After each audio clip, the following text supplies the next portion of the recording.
The book of Nehemiah, chapter 1. The words of Nehemiah the son of Hakaliah.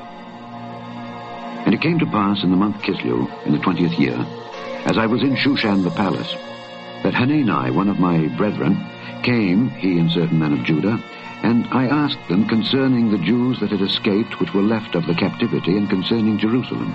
And they said unto me, The remnant that are left of the captivity there in the province are in great affliction and reproach. The wall of Jerusalem also is broken down, and the gates thereof are burned with fire.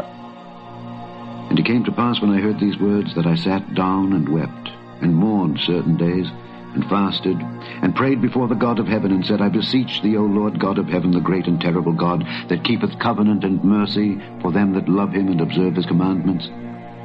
Let thine ear now be attentive and thine eyes open, that thou mayest hear the prayer of thy servant, which I pray before thee now day and night for the children of Israel thy servants, and confess the sins of the children of Israel, which we have sinned against thee. Both I and my father's house have sinned. We have dealt very corruptly against thee, and have not kept the commandments, nor the statutes, nor the judgments, which thou commandedst thy servant Moses. Remember, I beseech thee, the word that thou commandedst thy servant Moses, saying, If ye transgress, I will scatter you abroad among the nations. But if ye turn unto me, and keep my commandments, and do them, though there were of you cast out unto the uttermost part of the heaven, yet will I gather them from thence, and will bring them unto the place that I have chosen to set my name there.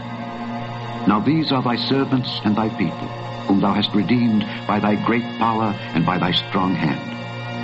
O Lord, I beseech thee, let now thine ear be attentive to the prayer of thy servant, and to the prayer of thy servants, who desire to fear thy name, and prosper, I pray thee, thy servant this day, and grant him mercy in the sight of this man.